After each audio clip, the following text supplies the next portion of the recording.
நீங்கள் அங்கே பாருங்க, சாரை கூப்பிடுங்க. இங்கே பாருங்க, அவ்வளோ கெட்டு போனதுங்க. எங்கள் பாருங்க, இதை தான் போடுறாங்கங்க. சாரை கூப்பிடுங்களேன், இது விடக்கூடாது. சாரை கூப்பிடுங்க, சார் உள்ள வச்சுருங்க. இங்கே இருக்கு பாருங்க மட்டன் பீஸு.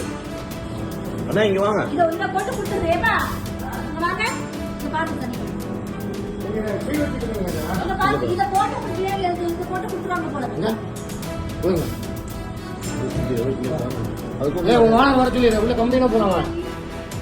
இது மட்டன், இது பாருங்க, சிக்கன் பாருங்க. இல்லை ஒட்டுதான் இருக்கான்.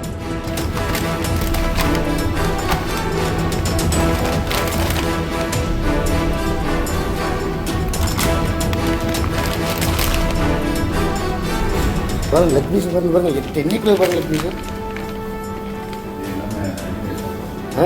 ரெடிமேட் எல்லாமே அப்படியே மட்டன் சிக்கன் எல்லாம் ரெடிமேடு ஃப்ரிட்ஜ் ஐட்டம் தான். எதுவுமே இது கிடையாது. பாருங்க அதுதான். நாங்கள் நேற்று கொஞ்சம் வெளியில் போயிட்டு வர, கோயில் ஃபங்க்ஷன்லாம் முடிச்சுட்டு வர டைம் ஆயிடுச்சுங்கிறதுனால குழந்தைங்களுக்கு பசிக்குதுன்னு சொல்லிட்டு சாப்பாடு வெளியில் ஆன்லைனில் ஆர்டர் போட்டிருந்தோம் சொமேட்டோவில். அங்கே வந்து அத்திப்பாளையம் ரோட்டில், சரவணம்பட்டியில் அத்திப்பாளையம் ரோட்டில் ஷெரீப் பாய் பிரியாணி சொல்லிட்டு ஆர்டர் போட்டிருந்தாங்க. 3 மட்டன் பிரியாணி சொல்லிட்டு ஆர்டர் போட்டிருந்தாங்க. ஒரு ஆர்டர் போடையில் எப்படி ஒரு 10:30 மணி இருக்கும், 10:45 மணி இருக்கும் நைட்டு. பிரியாணி கொண்டு வந்துட்டாங்க. கொண்டு வந்துட்டு நான் 1585 ரூபான்னாங்க. நான் 1600 கொடுத்து பார்சல் வாங்கிட்டேன். வாங்கி ஃபஸ்ட்டு குழந்தைக்கு போட்டு கொடுத்துட்டு நான் கிச்சனுக்கு போயிட்டேன். குழந்தை சாப்பிட்டுட்டு, எம்மா எனக்கு சிக்கனில் பூச்சி இருக்குது, புழு இருக்குமா அப்படின்னா. என்னதுன்னு அதுக்கப்புறம் அவங்க அப்பா பெட்ரூம்லேருந்து வந்தாங்க. நானும் வந்து பார்க்கையில் சிக்கன் ஃபுல்லாக கெட்டுப்போன சிக்கன் ஃபுல்லாகவே. அதாவது வந்ததே பிரியாணி, மட்டன் பிரியாணி சொல்லிட்டு சிக்கன் பிரியாணி வந்துச்சு. அதுவும் கெட்டுப்போன சாப்பாடாக வந்துச்சு.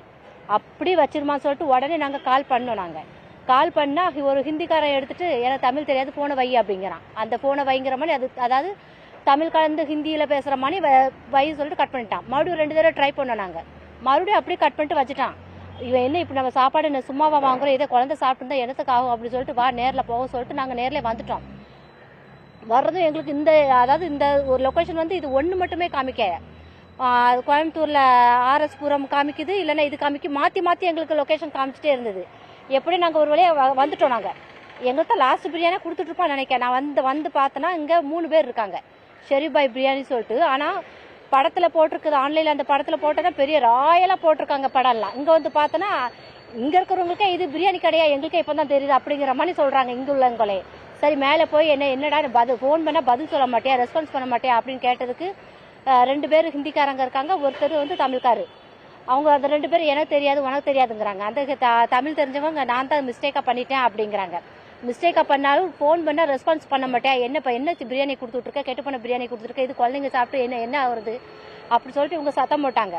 இல்லை இந்த ஒரு தடவை மன்னிச்சிருங்க அப்படின்ட்டு இவங்க அப்படியுமே ஃபஸ்ட்டு எங்களுக்கு, அதாவது அவன் ஃபுல்லாகவே அப்படி உள்ள கெட்டு போனதை வச்சுருப்பான்னு தெரியாமல் எனக்கு என் பணத்தை திருப்பி கொடு, ரீஃபண்டு கொடு, நான் உன்ட்ட பிரியாணி சாப்பிட்றதா இல்லை, உன் பிரியாணி நீயே வச்சுக்கோ சொல்லிட்டு நாங்கள் பிரியாணி கவரோட அப்படி பிளேட்டில் நாங்கள் தட்டினதோட பிளேட்டோட எடுத்துகிட்டு வந்துட்டோம்.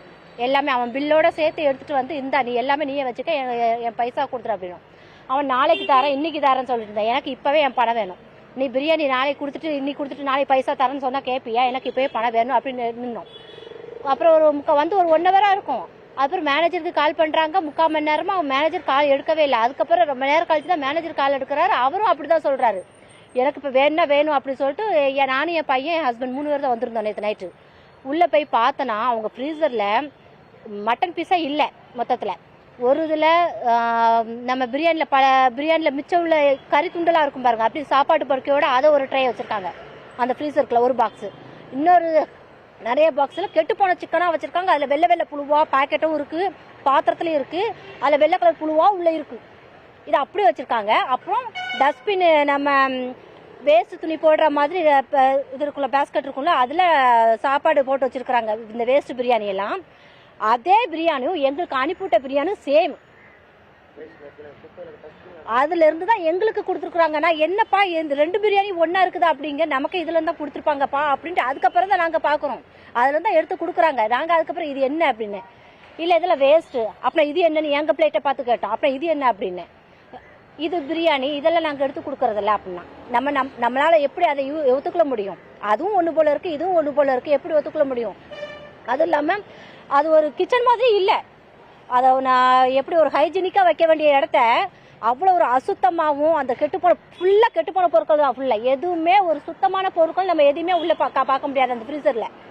எல்லாமே. அப்போ நீ என்ன கடை வச்சிருக்க, எனக்கு ஒரு ரீஃபண்ட் வேண்டாம், உன் கடை நீ இழுத்து மூடு. இன்னும் நான் என் வந்து சாப்பிட்டு என்ன ஆயிருக்கும், நீ எத்தனை பேர் குடும்பம் நாசமாயிரும், உயிர் போயிடும், நீ இந்த விளையாட்டை விளையாடாத அப்படின்னு சொல்லிட்டு நைட்டு உடனே நாங்கள் 100க்கு ஃபோன் பண்ணி போலீஸை வர வச்சிட்டோம். போலீஸ் வந்து பார்த்தாங்க. அவங்க கெட்டு போன பொருளாக வைக்கவும் நீ உடனே கடையை மூடு, நீ இதுக்கு மேலே வைக்கக்கூடாது, ஒரு ரீஃபண்ட்லாம் தேவையில்லைன்ட்டாங்க. அவங்க கம்ப்ளைண்ட் கொடுக்க போற விட்டாங்கன்னு சொல்லிட்டு நாங்கள் உடனே போலீஸுக்கும் கம்ப்ளைண்ட் கொடுத்து உணவு பாதுகாப்பு துறைக்கும் நாங்கள் அப்போவே கம்ப்ளைண்ட் பண்ணி எங்களுக்கு நம்பர் வந்துருச்சு. அப்போவே கம்ப்ளைண்ட் பண்ணிட்டோம். நாங்கள் பண்ணிட்டு கடையை மூடிட்டு மறுபடியும் போயிட்டோம். அவங்க இருந்தாங்க, நீ எனக்கு எக்ஸ்கியூஸ் கொடுக்குறதுக்கு நீ எனக்கு டேஸ்ட் இல்லைன்னா உன்னை மன்னிச்சு விட்டுட்டு போயிடுவேன், நீ பொருளே கெட்டு போன பொருளாக வச்சிருக்க, உன்னை என்ன விடுறதா இல்லை அப்படின்னு சொல்லிட்டு நாங்கள் ஃபோனில் அப்படி சொல்லி வச்சுட்டோம்.